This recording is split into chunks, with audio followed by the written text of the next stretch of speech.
Hey everybody, it's Mike here, and I am going to talk to you today about sleeping bags and when to use them and what kind you might use and the kind that I use. My glasses over there. So I've got a bunch of different sleeping bags here. Got my pad, I'll show you that in a minute. All different sizes, all different weights. Ones for different seasons, as you might guess. Winter bag on my left and a summer bag on my right. And I'm going to talk about each one of these. I'm going to start with my oldest one first that I use in the winter, my Pride and Joy, and I'll talk about that one in a minute. Okay, I'm going to start out with winter camping, and as you can see, not a dead body under here. This is the camping setup that I use in the winter. I've used it a bunch of times ever since I was a kid. You know, modified it over time, and then I think I got it pretty much perfected, but you always keep on working on things. So let me take this apart for you. All the different layers. Now, you know, people use a sleeping pad in the summer as well as the winter because you're stopping conduction. You're stopping that cold that's coming up from the ground and trying to get into your body, right? So you use that. Sometimes people will just use a pad as well. I've done it both ways. The sleeping pad, you know, fits into a nice small bag, whereas the roll pad, you know, takes up a little bit more room. One's heavier than the other. I've used the pad primarily in the summer and the pad in the winter. You know, when I was a kid, you know, you find out you're sleeping on rocks and twigs when you're in scouts. You learn the hard way. But that's, and then of course underneath that is your, fix that, is your tent, your tarp that's underneath. If you've got one, I've got one on my pack here. You can put that underneath. So you've got these multiple moisture barrier layers underneath you to block you from wet and cold, because in the winter, cold in the winter and wetness, all those put together, very bad. So you've got all your different layers. And then I never liked sleeping on a bare rubberized pad. So sometimes when I winter camp, it all depends. The mummy bag I'll talk about in a minute. Sometimes I can be in a mummy bag, you know, just a little hole for breathing. Other times I get claustrophobic and I can't. It all depends. So what I do is I just bring a lightweight blanket, put it underneath me. You know, it's soft, you sleep on it. You got your pillow, or, you know, you roll up your jacket, put it underneath as your pillow. I've done that a bunch of times. And that is a little bit warmer. This right here, this sleeping bag, roll that back. This baby is my Pride and Joy. This is a North Face. Ready? 1980 sleeping bag. I've had this bag now 45 years, and we taught this to scouts. And it is true. You take care of your equipment will take care of you. This bag was the best bag that North Face made that year. I was a senior in high school. I wanted to upgrade my gear, and I think it was rated for like -5 or so back then. Ratings are different. There's all different kinds of ratings. I'm not going to get into that. It's probably lost 10 degrees or so, but I make up for that with what I'm talking about here, different kinds of sheets or equipment to make you warmer. This thing, I'm telling you, I've used this thing for 45 years. It does not have a tear. It doesn't have a rip. The zipper still works. It had the original cold flap on it for the zipper. It's a mummy bag. It was a hollow fill 2. That's what they used back then. I love this bag. When it's really cold, I've got balaclavas that I put on. I got a whole bunch of different ones. I used to just wear a hat, but it would always fall off. Got a Carhartt here. Those are great. You can also complement that You've got some heavyweight socks you put on, right? So your appendages, your feet, your hands. You can use mittens if you want. I've done that. Or just standard gloves, right? So all these things added up together help you. The other thing too is we lose heat different ways, radiation, etc., and also by convection. And even though this bag isn't great, I see a lot of people, even if you're in a tent, you can get condensation on your bag. Even if your tent has good ventilation, that can happen and the condensation sits on your bag. Also, people that do a lot of lean-to camping have done that, or tarp camping. They say that they're cold at night. This is what I do. You know, a friend of mine, John, told me about this. You go to Walmart or wherever, whatever store. You spend 20 bucks and you get one of these picnic blankets. It's got a semi-waterproof, water-resistant kind of tarp cover on it. And underneath, and I've done this underneath the bag as well, but on the other side rather, you've got this nice sort of fake felty stuff. And what this does is you cocoon your body inside. So you've got all these layers on top, underneath, and you basically become a caterpillar in a cocoon. And if there is, say you get some rain during the night, or you get some condensation on your tent, it sits on the top of this. It's basically you're imitating what you do in bed. You get into bed, you put the blankets over you, put the covers over you. That's what you're doing. You're putting a cover over yourself.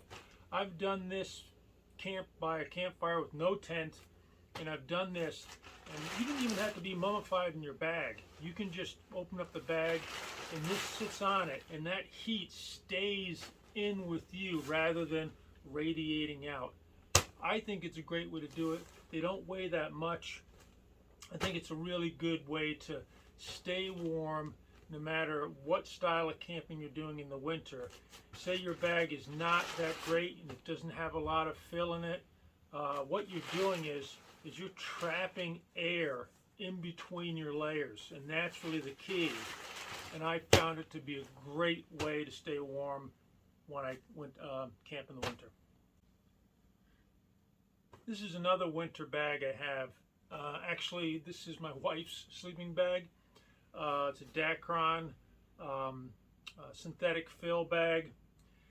It's really heavy and it's quite large, as you saw in the beginning of the video. It's the biggest space bag that I have, and it's very, very warm. It's a very comfortable bag.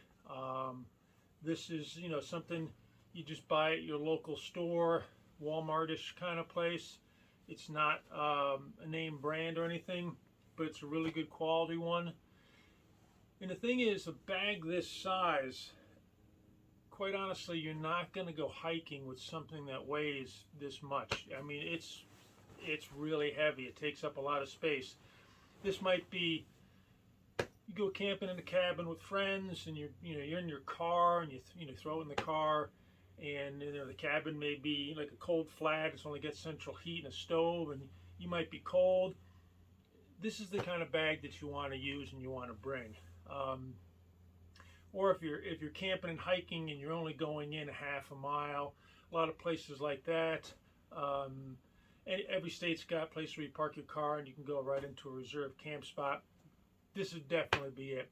If you're hiking, the AT or some kind of range somewhere, and you're doing 6, 8, 10 miles a day, this is not the bag to bring. But for your everyday sort of camping and car camping kind of thing, and actually, you know what?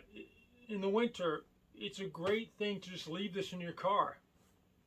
People have car problems, you get stranded. You can use this as a blanket or as a sleeping bag. If there's multiple people, you can use it as a blanket.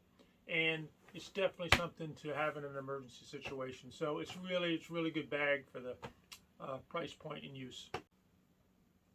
One of the other bags that I have in my repertoire is a 1991 LL Bean. It's a rectangular bag. It's still in really good shape. A little bit heavier. than your regular summer bag. The reason I bought this, there's the bean symbol tag. In well, actually back in the late 80s, I was into biking a lot, bicycling, and in 91 I bicycled across the United States, and I didn't want to take my big heavy North Face bag since it was the summer. So I took this bag, and I wanted something like in the 40-50 degree range at the bottom end, and you know, the Bean catalog was, you know, big back then, and I bought this. I loved it. It's got some extra thickness to it. Slept out a lot on the ground, high school gyms, you know, campsites, and you might just find a corner in some place. You know, we stayed at a lot of YMCA's and schools, like I said, and you just find a corner and throw your bag down. You might just sleep right on top of it. So this is a really good bag. It's lasted a long time. It's 34 years old.